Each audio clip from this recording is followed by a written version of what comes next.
रत्नागिरी जिल्ह्याला आज पावसाचा ऑरेंज अलर्ट आहे। सततच्या पावसामुळे काजळी नदी दुथडी भरून वाहते। नदीकाठच्या गावांना त्यामुळे सतर्कतेचा इशारा देण्यात आलाय। पुढील 2 दिवस पावसाचा जोर कायम राहणार आहे असा इशारा हवामान खात्याने दिला आहे। याचा आढावा घेतलाय आपल्या प्रतिनिधींनी, पाहूया। रत्नागिरी जिल्ह्यासाठी आज पावसाचा ऑरेंज अलर्ट आहे। कालपासून रत्नागिरी जिल्ह्यामध्ये पावसाची धुवाधार बॅटिंग या ठिकाणी सुरू असलेली पाहायला मिळते आहे।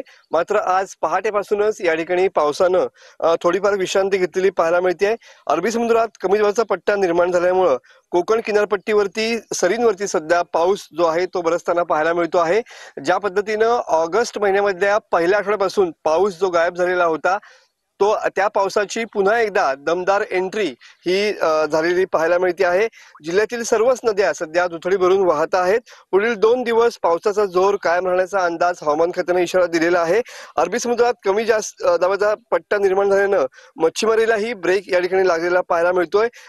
सध्या आपण बघतोय ते काजळी नदीचं पात्र आहे आणि काजळी नदी सुद्धा सध्या दुथडी भरून या ठिकाणी वाहताना पाहायला मिळते आहे। मनोज जेले, TV9 मराठी, रत्नागिरी।